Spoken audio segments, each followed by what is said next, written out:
Assalamualaikum warahmatullahi wabarakatuh. Sebelum kita mulai presentasi pada hari ini, alangkah baiknya membaca basmalah terlebih dahulu. Bismillahirrahmanirrahim. Perkenalkan, saya Salsabila Rizky Rafiko dengan NIM 2003096071. Saya di sini sebagai moderator dan anggota saya Nailul Autor Fajrul Falah dengan NIM 2003096041 dan Maziatul Widad dengan NIM 2003096046. Di sini kita akan mempresentasikan materi mengenai pendidikan anti-bullying. Berikut submateri yang akan kita bahas. Yang pertama, pentingnya social skill anti-bullying. Yang kedua, pendidikan karakter. Yang ketiga, menjelaskan larangan saling mencela menurut Al-Quran dan Hadis. Yang keempat, cara menghargai pluralisme. Pentingnya social skill anti-bullying. Yang pertama, kepedulian sosial. Sikap siswa dalam bersikap ingin peduli, tidak membuat orang lain kesulitan, dan selalu ingin membantu orang lain. Dalam mengukur kepedulian sosial siswa, dapat menggunakan aspek kepedulian sosial menurut Crandall yang terdiri dari 1. Aspek motivasi meliputi harapan atau hope, kepercayaan atau trust. Yang 2.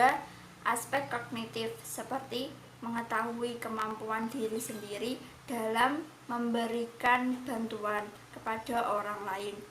Yang 3. Aspek emosi meliputi kesabaran dan kerendahan hati. 4. Aspek tindakan atau behavior meliputi kemampuan untuk mencintai atau ability to love, keberanian atau courage. Yang kedua, kemampuan interaksi sosial. Kemampuan interaksi sosial adalah suatu proses seorang individu mampu melakukan hubungan dengan individu lain sehingga terjadi hubungan timbal balik dan proses menyesuaikan diri dengan lingkungannya. Indikator dalam kemampuan interaksi sosial dalam penelitian ini adalah 1. Kontak sosial meliputi melakukan kontak mata dan saling menyapa. 2. Komunikasi meliputi percakapan, berpendapat, dan bekerja sama. Selanjutnya, pendidikan karakter. Yang pertama, pengertian bullying. Perundangan atau yang lebih populer disebut bullying adalah perbuatan yang dilakukan dengan cara merendahkan martabat seseorang. Bullying itu bisa dilakukan dengan berbagai cara, bisa melalui cara fisik, verbal, dan perbuatan tak layak. Bullying berasal dari kata bully, yaitu suatu kata yang mengacu pada pengertian adanya ancaman yang dilakukan seseorang terhadap orang lain atau yang umumnya lebih lemah atau rendah dari pelaku, yang menimbulkan gangguan psikis bagi korbannya, atau korban disebut bully boy atau bully girl, berupa stres atau yang muncul dalam bentuk gangguan fisik atau psikis atau keduanya, misalnya susah makan, sakit fisik, ketakutan, rendah diri, depresi, cemas, dan lainnya. Apabila bully biasanya berlangsung dalam waktu yang lama atau tahunan, sehingga sangat mungkin mempengaruhi korban secara psikis. Definisi bullying menurut PK atau peduli karakter anak adalah penggunaan agresi dengan tujuan untuk menyakiti orang lain baik secara fisik maupun mental. Bullying dapat berupa tindakan fisik, verbal, emosional, dan juga seksual, serta melalui media elektronik. Jadi dapat disimpulkan, bullying adalah tindakan yang dilakukan untuk merendahkan bahkan menyakiti orang lain yang dilakukan dengan cara melukai fisik, perbuatan tak layak secara verbal, membuat gangguan psikis dan emosi korban secara langsung, serta melalui media komunikasi elektronik melalui kiriman konten yang tidak menyenangkan dan merugikan korban. Yang kedua, faktor penyebab terjadinya bullying. Faktor internal meliputi Reaksi frustasi negatif yaitu cara adaptasi yang salah. Saat ini kehidupan modern menuntun setiap orang, termasuk remaja, untuk sigap menghadapi kehidupan yang individualitis, materialistis, manipulatif, licik, munafik, sehingga muncul disintegrasi pada individu karena tidak bisa beradaptasi dengan hal tersebut. Akibatnya timbul perilaku agresif dan eksplosif sebagai wujud kegagalan pengontrolan diri terhadap dorongan instingtifnya. Gangguan persepsi. Gangguan ini cukup mempengaruhi daya adaptasi dan perkembangan pribadi anak yang sehat. Ini terlihat dengan munculnya ilusi, halusinasi, dan gambaran semu. Akibatnya memicu reaksi anak cepat marah, bertindak menyerang, dan berkelahi. Gangguan berpikir dan inteligensi. Kegagalan dalam berpikir untuk memecahkan masalah dan adaptasi diri terhadap tuntunan baru. Gangguan perasaan atau emosi. Terdapat beberapa gangguan fungsi perasaan seperti 1. Inkontinensi emosional, yaitu emosi yang meletup-letup tidak terkendali. 2. Labilitas emosional, yaitu suasana hati yang terus berubah. Ini mengacaukan batin anak, sehingga anak menjadi gelisah, tegang, bingung, cepat marah, agresif, beringan, dan lain sebagainya. 3. Ketidakpekaan dan menumpulnya perasaan. Ini terjadi sebab anak kurang mendapat kasih sayang, kelembutan, perhatian yang berakibat anak menjadi sadis dan antisosial, salah bentuk, salah tingkah. 4. Kecemasan ini adalah bentuk ketakutan pada sesuatu yang tidak jelas, tidak real, seperti takut kehilangan, perasaan bersalah, cemas neurotis, berhubungan merasa terancam, tersudut, gelisah, rasa panik, sehingga bisa membunuh orang lain. Ini semua dapat merusak fungsi psikis, pikiran, dan inteligensi. 5. Perasaan rendah diri. Ini dapat menghambat perkembangan jiwa anak, adaptasi lemah, sehingga muncul overacting over, kompensasi gemar, kelahi, dan melakukan kekerasan. Faktor eksternal meliputi faktor keluarga. Ini merangkumi broken home, perlindungan berlebihan atau memanjakan anak, penolakan orang tua, atau tidak memiliki tanggung jawab sebagai ayah dan ibu, pengaruh buruk dari orang tua, atau tingkah laku kriminal yang diperlihatkan seperti judi, miras, main perempuan, beringkah sewenang-wenang, dan lain-lain. Faktor sekolah. Ini meliputi sarana dan prasarana sekolah yang tidak mumpuni. Faktor milieu atau lingkungan tempat bergaul anak. Ini ditunjukkan dengan lingkungan yang antisosial, geng-geng yang merusak, bacaan yang tidak pantas, iklim demam materi, dan nafsu berkuasa seperti nonton film porno yang hidup foya-foya, mobil mahal. Semua ini menjadikan anak ingin memenuhi seleranya tanpa motivasi belajar dan meningkatkan kepribadiannya. Selanjutnya, jenis-jenis perilaku bullying. Bentuk dari perilaku bullying dapat terjadi dengan beberapa cara, yaitu kekerasan fisik, melukai mental atau psikologis, penghinaan verbal, pengucilan sosial, dan melalui media komunikasi menggunakan perangkat elektronik yang terhubung dengan internet atau cyberbullying, berupa tindakan-tindakan yang dari Willard, yaitu flaming atau terbakar, merujuk pada kata-kata di pesan yang berapi-api. Harassment atau gangguan cyberstalking atau mengganggu dan mencemarkan nama baik seseorang secara intens. Denigration atau pencemaran nama baik, impersonation atau peniruan, outing and trickery yaitu outing atau menyebarkan rahasia orang lain, trickery atau tipu daya, dan exclusion atau pengeluaran seseorang dari grup online. Kemudian untuk periodenya terbagi menjadi 3 kategori, yakni rendah, terjadi selama sehari sampai 8 hari dalam sebulan, berupa ejekan, memberi julukan yang buruk, menjauhi teman atau korban. Sedang terjadi selama 9-16 hari dalam sebulan berupa pelecehan dan menghina secara sistematis. Tinggi terjadi dalam waktu lama dan melakukan intimidasi serta tekanan yang kejam dan intens. Selanjutnya, indikasi korban, pelaku, dan saksi terhadap bullying dikutip Bakso Maranu. Menurut Rigby, ciri-ciri dari pelaku, korban, dan saksi terjadinya bullying adalah 1. Pelaku ukuran fisik yang besar atau memiliki kekuasaan di antara teman-temannya sehingga korban tidak berani untuk melawan atau menghindar.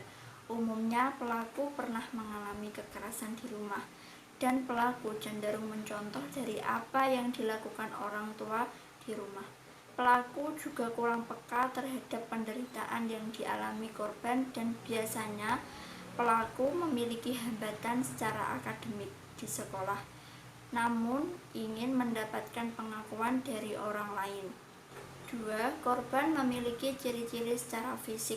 Korban lemah dan kurang asertif, mengalami penurunan prestasi karena tidak bisa konsentrasi.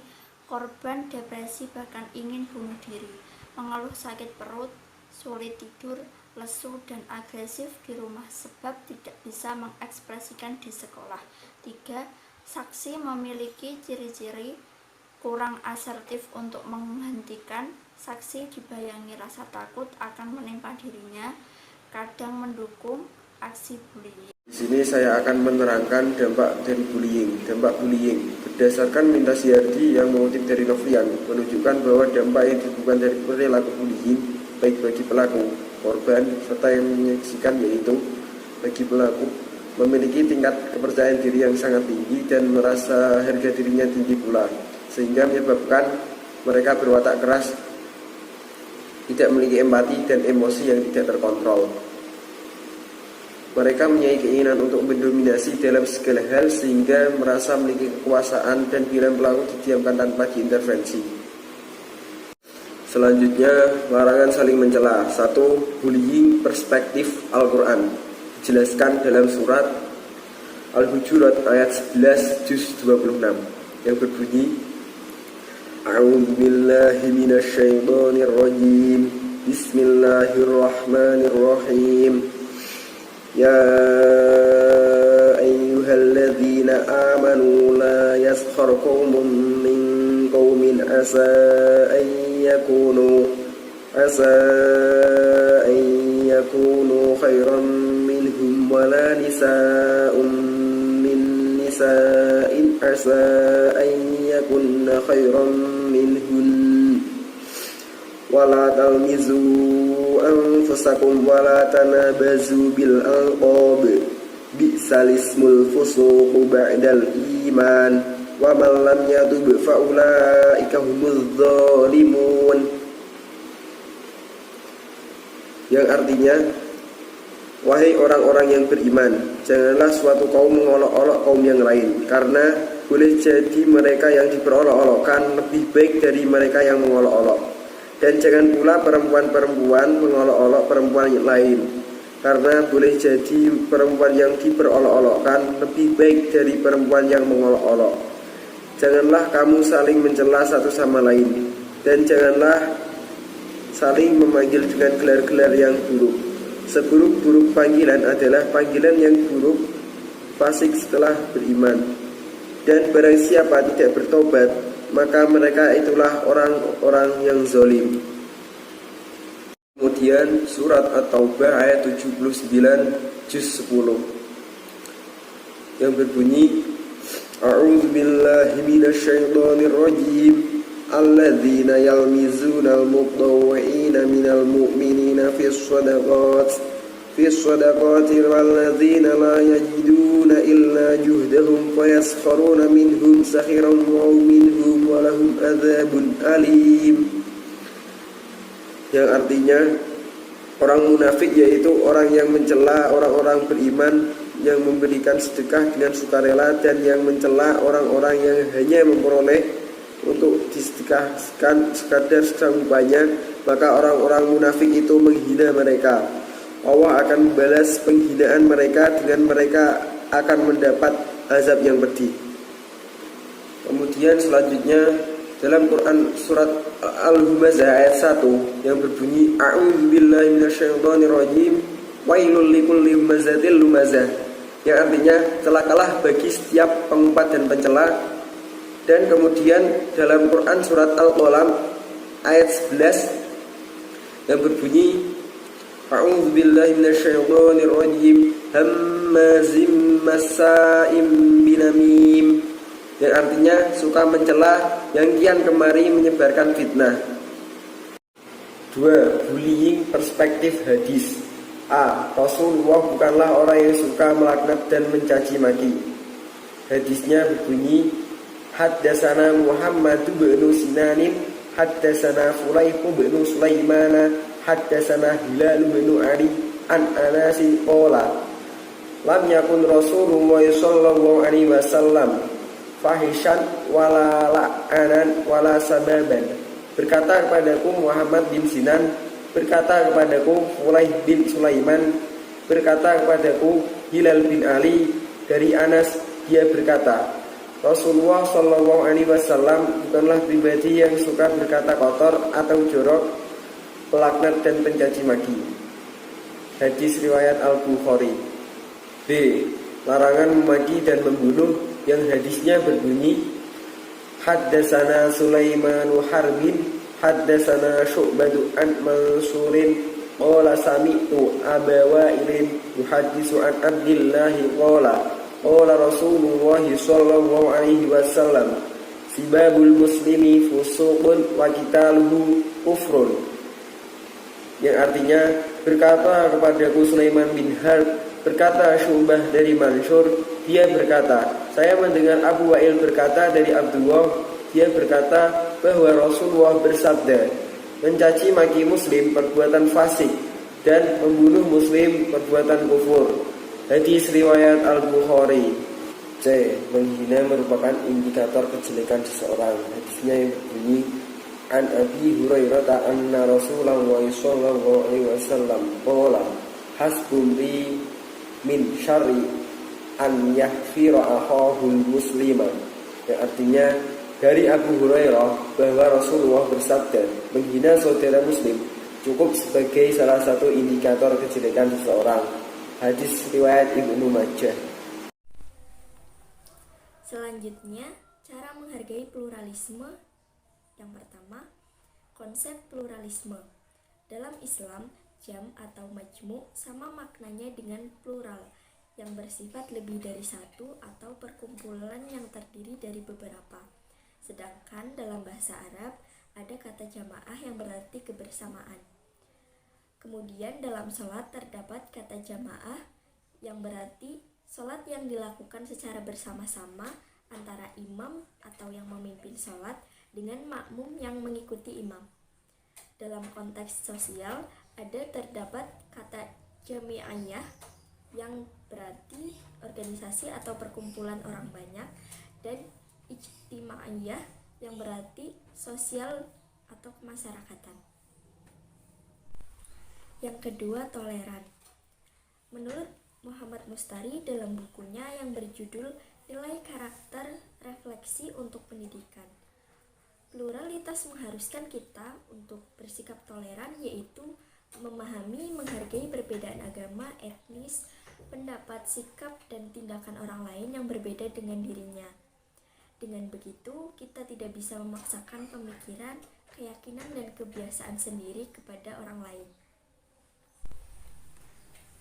Ada beberapa indikator sikap toleransi merupakan wujud dari sikap pluralisme yang ditekankan dalam mengimplementasikannya kepada orang lain. Adapun indikator tersebut yaitu mengakui hak setiap orang, merupakan suatu sikap di mana mengakui adanya hak setiap orang untuk bertingkah laku, berpendapat, dan menentukan jalannya masing-masing. Yang kedua, menghormati keyakinan orang lain. Sikap ini diimplementasikan dengan tidak memaksakan seseorang untuk mengikuti apa yang kita yakini, Kemudian tidak mencela ataupun menghina terhadap seseorang yang berbeda keyakinan, dan tidak melarang orang lain untuk beribadah sesuai dengan keyakinannya masing-masing. Kesimpulannya yaitu kepedulian sosial dan kemampuan interaksi sosial adalah salah satu bentuk social skill agar kita mengetahui dan bisa saling menghargai satu sama lain. Bullying menurut peka atau peduli karakter anak adalah penggunaan agresi dengan tujuan untuk menyakiti orang lain baik secara fisik maupun mental. Faktor penyebab terjadinya bullying dibagi menjadi dua, yaitu faktor internal, meliputi cara adaptasi yang salah, gangguan persepsi, gangguan berpikir, dan gangguan perasaan atau emosi. Yang kedua, faktor eksternal, meliputi faktor keluarga, faktor sekolah, dan faktor milieu atau lingkungan tempat bergaul anak. Bentuk-bentuk perilaku bullying yaitu kekerasan fisik, melukai mental, penghinaan verbal, dan lain-lain. Cara menghargai pluralisme salah satunya dengan toleransi, yaitu mengakui hak setiap orang dan menghormati keyakinan orang lain.